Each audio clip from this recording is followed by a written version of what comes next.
à être rééduqué, parce que comme il n'a pas conscience souvent de la partie gauche de son corps également, il peut ne pas avoir conscience d'être paralysé et avoir moins en fait de motivation dans la rééducation qu'un patient qui a une hémiplégie droite, par exemple. Donc la négligence, donc quelque chose de fréquent.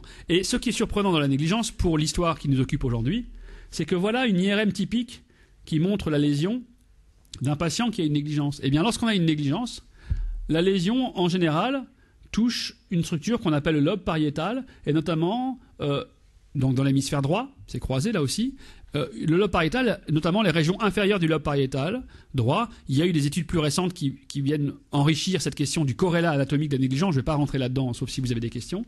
Mais le point qui nous intéresse aujourd'hui, c'est que vous voyez l'IRM d'un patient pareil. Sa lésion est là. Mais son cortex visuel primaire et sa voie ventrale, dans les deux hémisphères, est parfaitement indemne. Autrement dit, on a un patient qui a un système de voie ventrale qui fonctionne parfaitement bien, a priori, puisqu'il n'y a pas de lésion, et pourtant, ce patient est incapable de prendre conscience d'objets qui sont situés à sa gauche. Comment ça se fait? Est-ce que ça veut dire qu'on est capable, avec ces malades, de montrer que la version simple de Milner, pour le dire comme ça, est fausse? Que ces patients, leur voie ventrale doit être activée par des objets de la partie gauche, et ils n'en prennent pas conscience, donc la prise de conscience, ce n'est pas que la voie ventrale, c'est autre chose. Alors pour démontrer, pour enfoncer le clou, on allonge des patients comme patients négligents, héminégligents dans une IRM fonctionnelle. Je ne vais pas détailler ça, c'est pas utile. Mais ce qu'on démontre, c'est que cette hypothèse est vérifiée expérimentalement. Vous avez en gauche des régions du cerveau qui sont activées par des objets qui sont présentés à la gauche du patient et dont il ne prend pas conscience. Et quand vous leur présentez par exemple un visage à gauche, ici, avec une maison à droite, il ne voit que la maison à droite consciemment. Et quand vous comparez cette situation avec cette situation où il ne voit que la maison à droite parce qu'il n'y a que la maison à droite aussi, toujours par soustraction, vous voyez que le visage qui n'a pas été perçu consciemment a activé le cortex visuel primaire, mais également la voie ventrale, mais sans prise de conscience. Autrement dit, la prise de conscience, c'est plus complexe que ça, et autrement dit, pour l'inconscient neuronal de ce soir aussi, ça veut dire qu'on a des phénomènes inconscients même dans la voie ventrale. Alors, pour essayer de généraliser un petit peu ce résultat, en parallèle à ces travaux, avec Stanislas Dehaene, avec Laurent Cohen et d'autres collègues, il y a quelques années maintenant, on avait mis au point une série d'expériences, toujours sur le subliminal, une méthode qu'on utilise beaucoup. Alors si je vous présente le mot lion ici, pendant 29 millisecondes, au milieu d'une succession d'écrans avec des figures géométriques, vous allez prendre conscience du mot lion. Vous allez dire « je vois le mot lion ». Mais si je vous présente un mot dans les mêmes conditions de présentation, aussi court, mais pris en sandwich par des masques visuels, donc vous voyez là, avant et après le mot, il y avait des écrans noirs qui ne sont pas des masques. Et si on permute les écrans noirs et les masques, on a une situation subliminale. Autrement dit, à gauche, vous voyez consciemment le mot, et à droite, vous ne le voyez pas. Donc on peut manipuler de manière vraiment radicale la prise de conscience d'un stimulus qui est quasiment constant. La séquence temporelle ici, il y a les mêmes informations, la même énergie lumineuse qui est délivrée, le mot est présenté pendant la même durée. Alors on présente des essais pareils à des sujets sains, et on voit de profil les régions en vert qui sont activées lors de la lecture consciente du mot. Et ce que vous voyez en fait, c'est l'hémisphère gauche. Et l'hémisphère gauche, vous savez que l'IRM fonctionnelle est une méthode, je ne vous l'ai pas encore dit, mais vous le savez peut-être, qui a une résolution temporelle mauvaise. Autrement dit, avec une IRM fonctionnelle, on enregistre ce qui s'est passé dans le cerveau au cours, disons, de la seconde qui a précédé. Des centièmes de millisecondes qui ont précédé. On n'a pas une résolution temporelle, on ne peut pas avoir une image d'IRM fonctionnelle toutes les millisecondes. Comme sur le petit film que je vous ai montré de magnétoencéphalographie au début de l'exposé.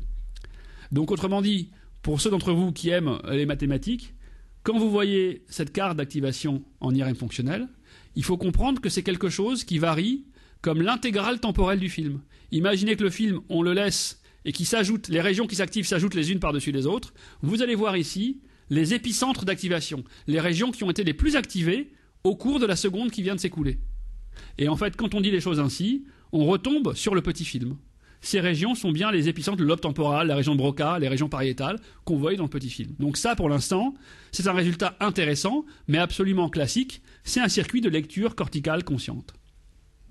Le point spectaculaire plus intéressant dans cette étude, c'était de montrer que la voie ventrale de l'hémisphère gauche, notamment une région qui est très importante pour représenter les mots, eh bien elle aussi, elle peut s'activer inconsciemment.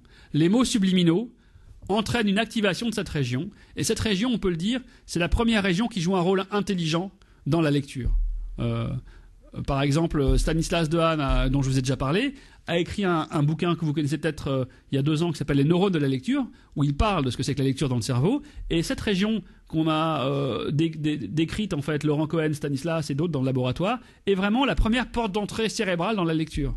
Autrement dit, c'est le premier bout de cortex visuel dont les neurones vont s'activer de la même façon qu'un mot soit écrit à gauche ou à droite devant votre champ visuel, qu'il soit dans une police de petite taille ou de grande taille, qu'il soit dans une case de caractères différente.